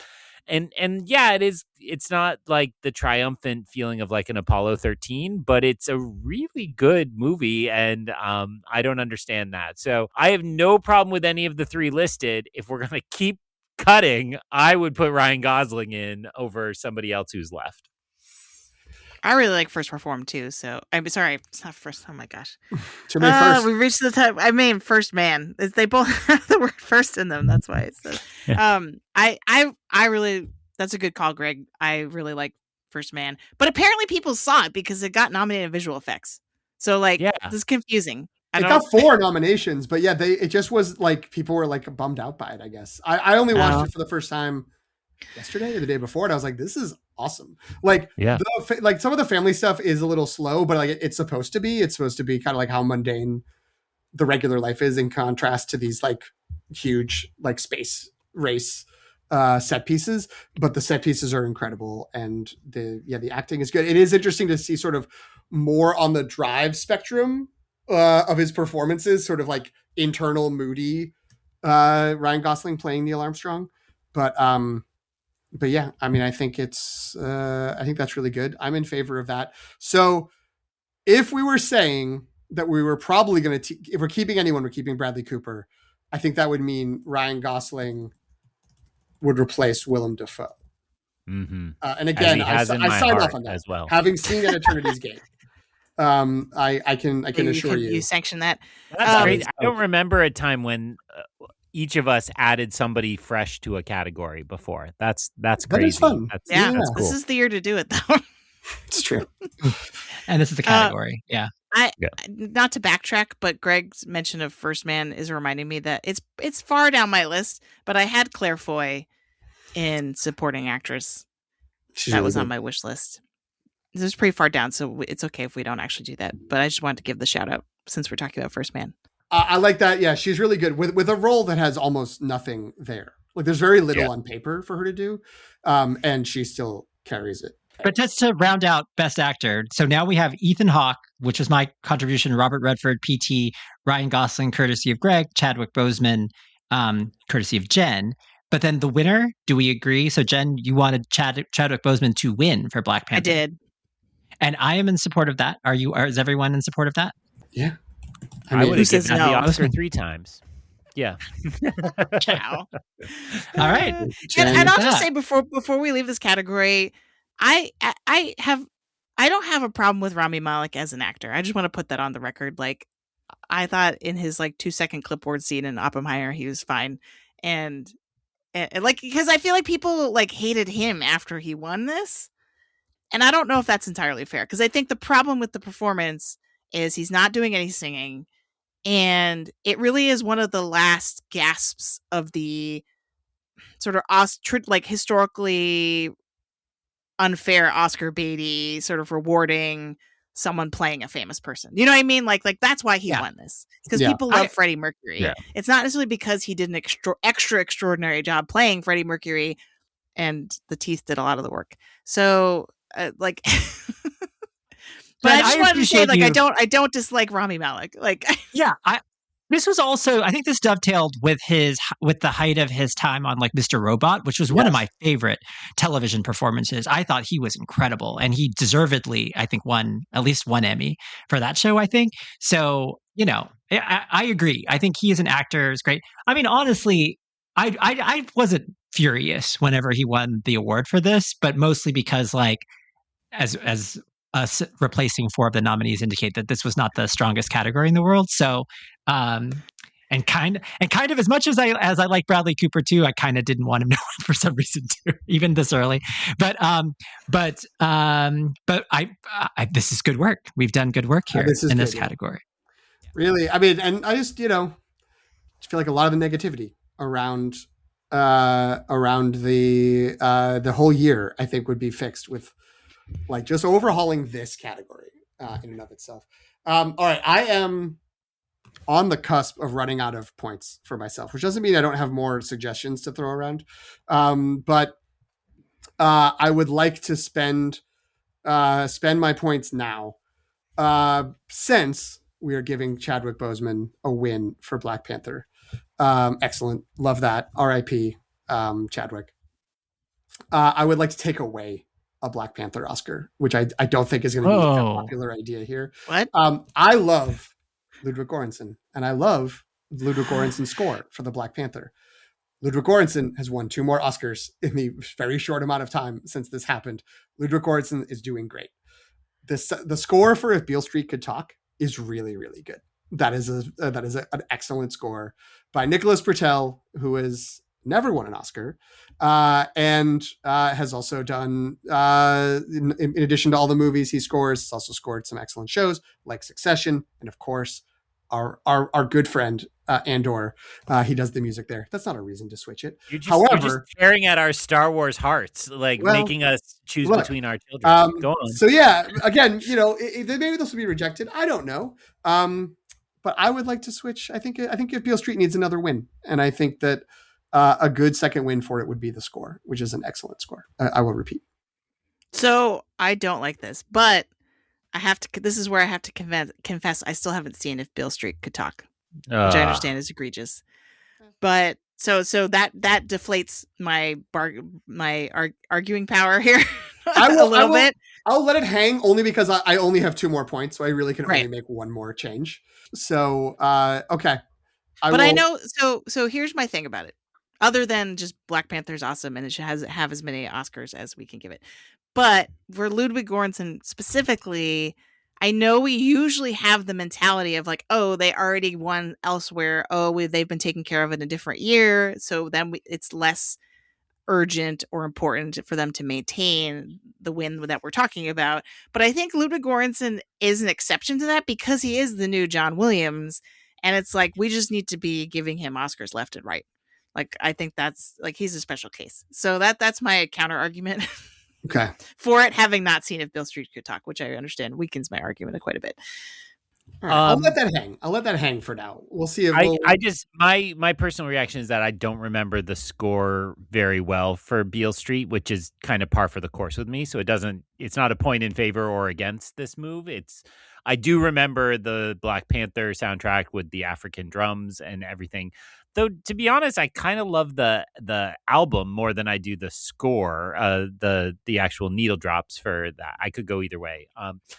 But I do like your Beale Street project, and I want to get Barry Jenkins into director. And so I mean, having just talked about First Man as well, I was stuck between the two. I think I have not seen Cold War, so I don't want to necessarily beat up on it, but it seems like that's a movie that existed. I don't know what that is and who talked about it since. But the obvious choice in director, I think, is get rid of Adam McKay. So I would throw Barry Jenkins. Of the two, I prefer Beale Street to First Man. So I would put Barry Jenkins in. Barry Jenkins does not have a directing Oscar, right? He has a screenplay Oscar. Yes, that's correct. Moonlight? Damien Chazelle won the Moonlight year for La La Land. Oh, so it's Vengeance, I guess. Oh, I don't know. Yeah, that's really interesting. That's true. I support that, Greg. I also support that.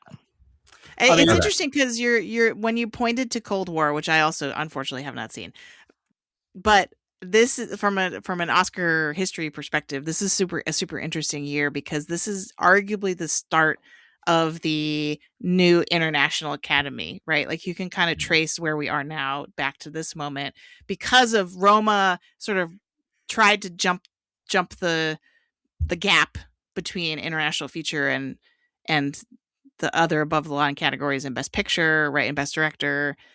And that I think part of the problem was that idea was so new that a lot of people were sort of like, oh, well, like, let me just vote for it in international feature and it'll be fine there. It doesn't need to win Best Picture, right?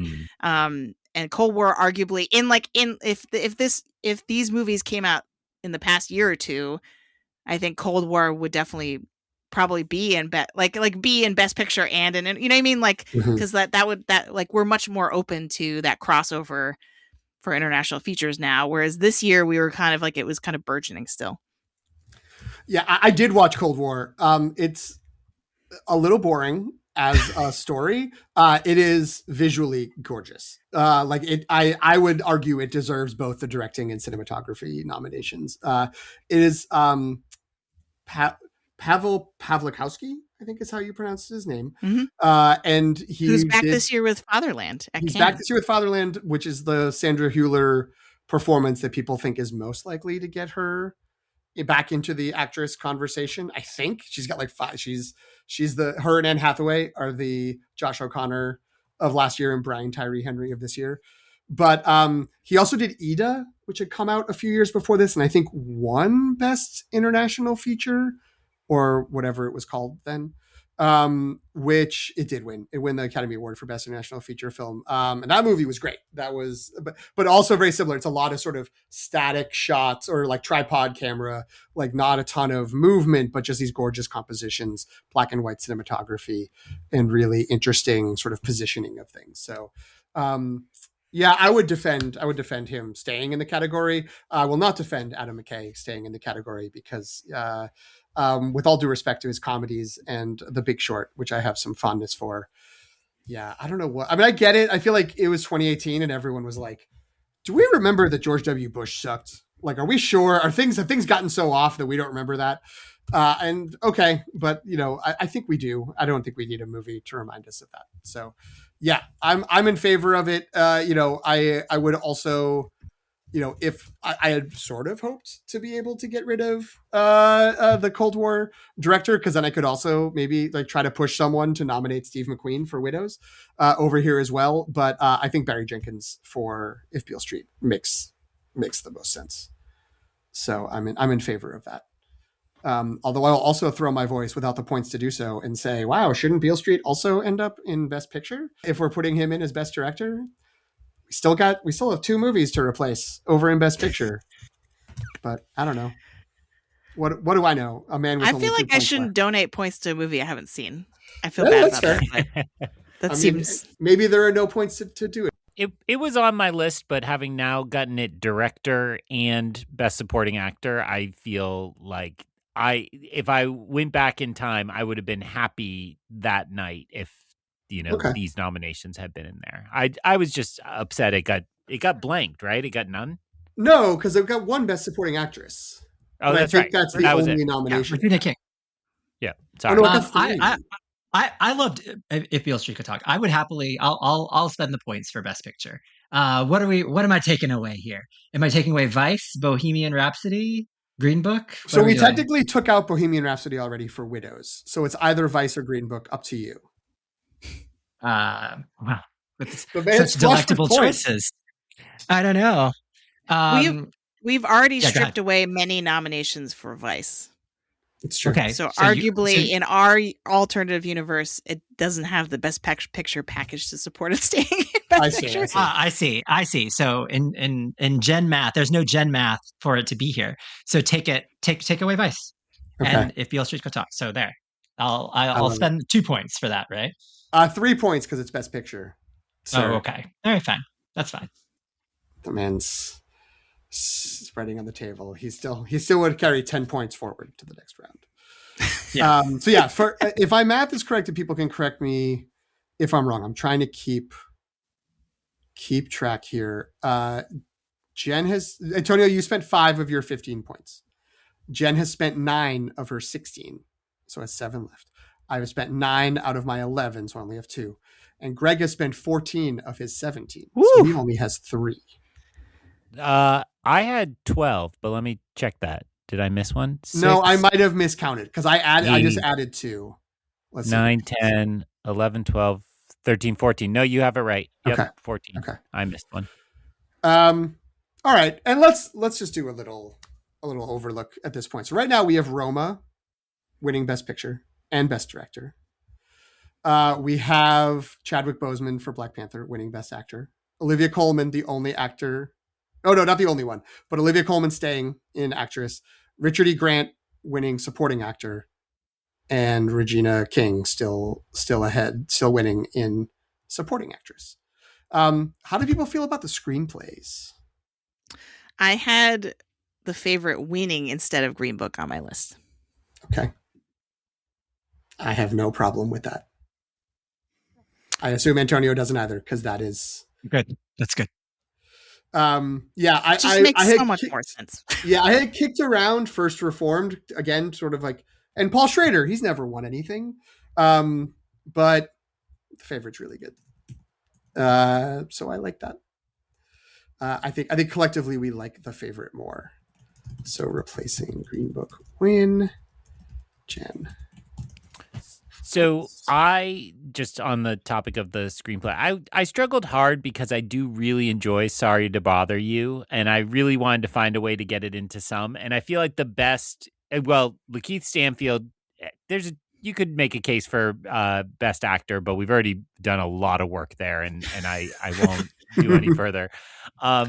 But to me, then it does fit as like an original screenplay winner. That's like, oh, the cool out of the box pick, or nominee, or gets the nomination if not the win. So I thought about there, or I thought about production design.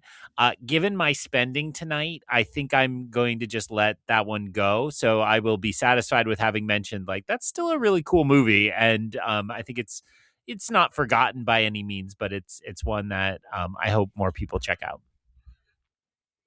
It gets really weird. Like there's no hiding that fact. So, I think. But yeah, when Boots Riley was talking about his new movie, he said like Looney Tunes is a major influence on him. And so with that in mind, watching Sorry to Bother You, it's like, yeah, it's like it's a Looney Tunes world that these characters live in. So I only have points to get one thing, so I'm just going to say some ideas that I had. I already did my Beale Street score.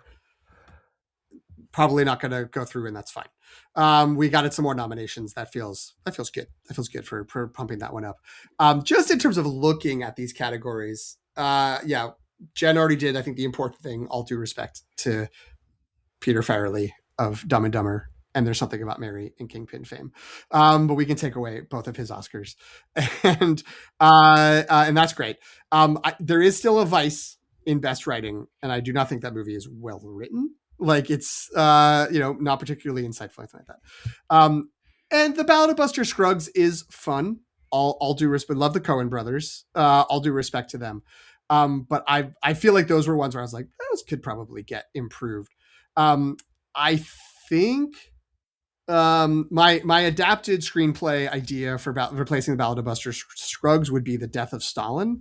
I don't know if I'm the only person who has seen The Death of Stalin, an Armando Iannucci movie, which is very fun. So if you like Veep, if you like In the Thick of It and In the Loop, an earlier movie by him, this is in a historical period, and it's around the death of Stalin, and definitely worth your time. But I won't necessarily push that through. I will see if I can get Greg to help me push through instead of Vice.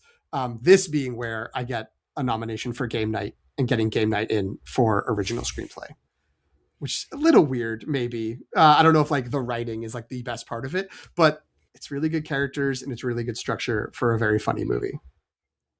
Am I supporting you with points No. or just with emotions? Supporting as in the only other person who's seen this movie. Would you be okay yes, with that? I will support that with emotions. Yes, because I think the script is actually what transcends. Like the performances are all good, but it takes a very simple premise. Some people have a game night and are confused when it isn't clear when it's reality and when it's a murder mystery game, and it escalates from there, and the screenplay is really good.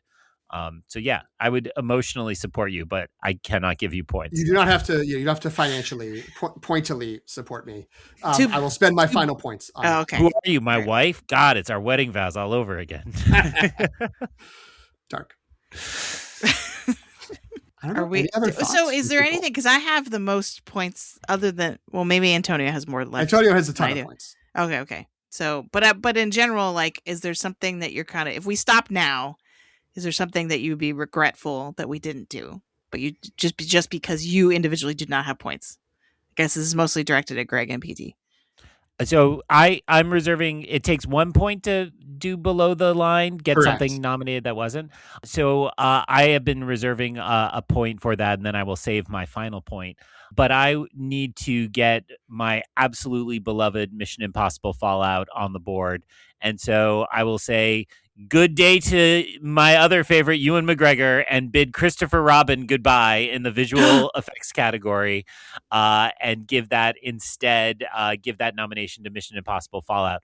Mission Impossible Fallout, I think, belongs in that category. The problem is they pretended it was all not visual effects. Right. So the gangbusters scene in that, if people forget, is the seemingly one take I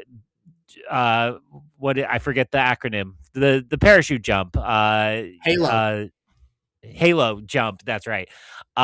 Jump out of an airplane with a cameraman and Tom Cruise, and it is presented as one continuous take. It is 3 stitched together takes, and the visual effects merge those, add a thunderstorm, and add Paris down beneath it. Every time I watch that when I'm on the treadmill, I'm like, it's so good to be alive. Like, this is it. Like, call me up. We're going to join Scientology. Let's just do this. So I had to get Fallout in here somewhere, and it wasn't going to be acting. So I will slide it into visual effects. I had Fallout on my list for potential Best Picture nominees. If we were expanding to 10, I was like, why wouldn't it be Fallout? Like, that's one of the best movies of the year. When I was scrolling through the list of movies, I was shocked when I saw Fallout on here, because I was like, wait, but it didn't get nominated for even any below the line things.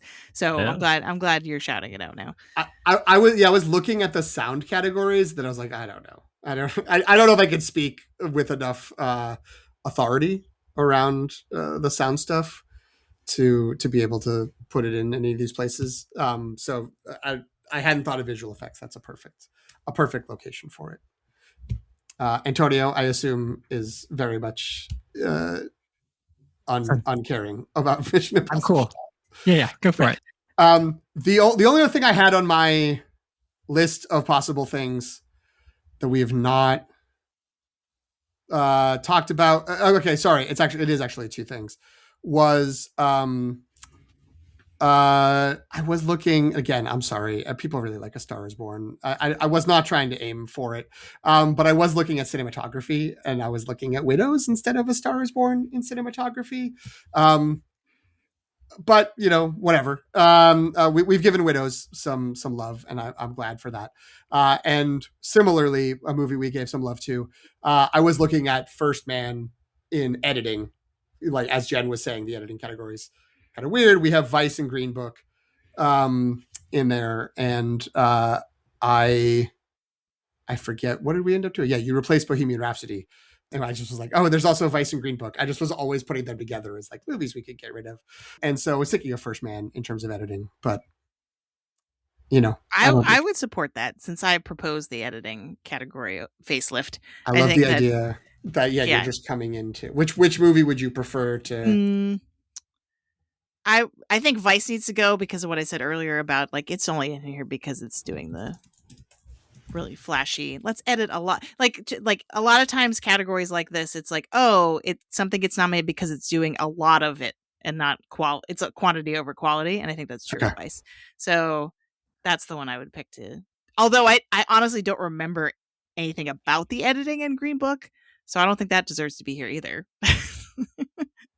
Yeah. But I really like First Man, so I support putting it in for one of those. I guess Vice is like more offensive nominee to me for this category. Is there, and I guess like, is there something else that should be in here? Well, Jen, I'm sorry. It's hard to hear. It sounds like you're saying Mission Impossible Fallout for best film editing, replacing Green Book. I mean, we could do that. I don't know. I mean, you are down to only 2 points left as well, so I don't want to spend all of your points on this. It is all accumulated very quickly. We've made a lot of changes this go around, which is delightful. Except for Antonio, who's been very generous in helping other people make changes. Antonio, is there anything else have you been holding on to a secret movie? I'm holding on. I like, for all of these changes, I think are terrific. But the reason, listeners, why I'm holding on is because, like, in any given year, right, there are sort of like passion projects. So like looking like a year ahead, for example, like that's the year of Parasite, which is a wonderful movie, Little Women, Marriage Story, right? Like if any of those movies had come out this year, we would have been pulling for any of those could have been a worthy winner this year, right? So since I have nothing else to do here, but I'm there's happy with what's happened. There's no below the line categories for one of your movies that you came with Burning or with A Private Life. No. I mean, my movies can be below the line anyway. So below the line. Fine. Yeah, I was gonna say. Yeah, they're still made by people. I just want to give a shout out because we haven't mentioned this movie. I mean, not so shocking that we haven't mentioned it, but Crazy Rich Asians came out this year. And I really enjoyed that movie. I couldn't quite figure out a great place to kind of sneak it in here so that it would have a nomination. I mean, I kind of toyed with Constance Wu and actress, but that category I feel like is too crowded already. And maybe adapted screenplay because it is adapted from a book. But I was like, but I don't know if I feel as strongly about the screenplay necessarily. So, but I just wanted to give a shout out to that movie that I enjoyed it. It was great. I will also, referenced in the very beginning, but I'll also shout out Paddington 2. I don't know where that fits. There was a little part of me that was like, Hugh Grant? Can we get Hugh Grant in? He's great in that movie. But usually I have a rant about animated feature. I had really no notes this year other than like, could we bend the rules so Paddington qualifies as animated feature? But I think that would be a stretch even for us. Yeah. I will also say, if we were looking, and no one is, but if we were looking to think about switching out some more of these Best Picture nominees that we generally don't care for, Spider-Man Into the Spider-Verse being up in that category wouldn't be weird. I don't think. I had that in my long list of potential changes, just because it has totally revolutionized animation. Yeah. Right. Like, so especially looking at it in hindsight, I think if we were getting to 10, there's no way that would have not made it in. Yeah. Weird that it's not in score. Whereas Across the Spider-Verse was, while Mary Poppins Returns just hangs out, just hanging there, just being like, yep, I was a movie. I was a movie and people loved me. Was that the beginning of the end? Or was it the beginning of Lin-Manuel Miranda's Cold Streak? Yes. I think that's right. Because this is pre-Scuttlebutt? It's pre-Scuttlebutt. Pre-Scuttlebutt. And Moana is definitely not the beginning of that. But he did have Encanto between these, right? That's true. So that's kind of hard to say he's just on a cold streak. But my last thing I want to bring up, only because I think we mentioned it, but then we never came back to it.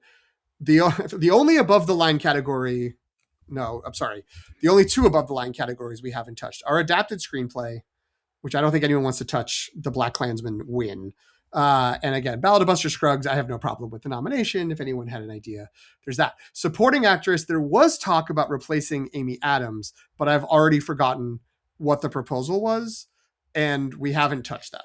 I mean, I think the other four are all, I don't think are things we'd want to deal with in terms of changing. Regina King, If Beale Street Could Talk, Marina de Tarveria for Roma, Emma Stone and Rachel Weisz for The Favorite, all great noms. I would have put Claire Foy instead of Amy Adams, but I feel like you proposed a different substitute earlier. You don't remember. I proposed Regina Hall. Oh, that's right. Yes. And I mean, we could do that. Whatever. Who cares about category fraud? They do it all the time. But I think you're right. I think that she is a lead actress. So I'm fine with Claire Foy if you want to do that. That's points to spend on that?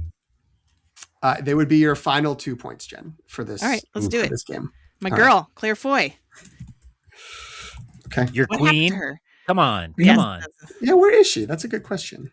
Hold on. Queens? Has to be. Just need Imelda Staunton. TV. It's got to be. Oh my gosh. Our next Oscar Fairy Flashback episode is just going to be us, Pavels, begging Antonio for points. Please, sir. Which year are we doing next time? I mean, I don't know. We don't have to figure this out on mic. I would think we should at least do, now that we've, we've gone past the round number of 5 in my mind. Like, I think we should push to the pandemic. So we should do Parasite. We should do the films of 2019 going into 2020. And then we can decide if we want to then go backwards a little bit, or if we want to. I feel like we start to get a little too close to the recent past. I think we want a little bit of space before we do that. So, but I think it makes sense. Now we're sort of on this track that it would be weird to not do 2019/2020. The last good thing to happen. For most of 2020, Parasite winning all those Oscars. And that was the year before the train station Oscars because of COVID. Okay. Yes, right. Train station Oscars or COVID Oscars. That's where we stop. Well, I feel like that we can come back to those eventually. Yeah, that's what I mean. We can stop there, go, and then Maybe someday I'll watch The Father. Probably not. It's actually good. I've heard it's great. I'm just mad at it because of the whole Anthony Hopkins thing. But no, I'm mad at it because I don't like the idea of people losing their minds. And those movies make me really sad, and so I don't really want to watch that. And also a great Olivia Colman performance. I'm not surprised. She's terrific. Anthony Hopkins also looks just like my dad, and so it's like I don't want to watch that. Sure. So it's I might sit that one out, but I'll trust everyone to say whatever they want to say. Now Chadwick Boseman has an Oscar because we've given him one. We'll be posting all the results of what we have decided here. Thank you so much for joining, Antonio. It was great to have you back guesting. Yay! Returning. We will lure you back in with the next year so you can spend your bounty of points. Where can folks find you? I believe I've heard it's only one place. They can find me on Letterboxd at Elefano, AELEFANO. Greg, where can they find you? People can find me on Letterboxd and Instagram at EyonCanon, EYEONCANON. I just used my library card to track down a couple of these foreign language New York Times top 100 films of the 21st century. I'm going to close it out. I'm under 5, so see if I can do it. PT, if you want to see me doing that, where will you be watching me do that and that people can watch you while you watch me do that? Yeah, that made sense. You can watch me watching Greg on Letterboxd at my account at PT McNiff, PTMCNIFF. You can also find the show there at LTR Pod. You can look for us on Instagram, Threads, and Blue Sky at The Long Take Review. You can email us, thelongtakereview@gmail.com, or you can just subscribe to the podcast wherever you get your content, wherever you're listening right now. Hit add, hit plus, hit heart, hit subscribe. Jen, where can the folks find you? You can find me on Instagram, Threads, and Blue Sky at Sopchockchai, SOPCHOCKCHAI, or on Letterboxd at Qui-Gon Jen. And at Jen Substack, thelongtake.substack.com. Correct. I don't know how to end this. Happy 2018, everybody. We did it. Lady Gaga. It's just the way she says it with the British accent. Lady Gaga. Charming. So good. It's the best. Thanks for listening. You can follow The Long Take Review on Substack at thelongtake.substack.com. Subscribe for free, and you'll be the first to know when a new episode drops. You'll also receive occasional written reviews of new Star Wars and Marvel.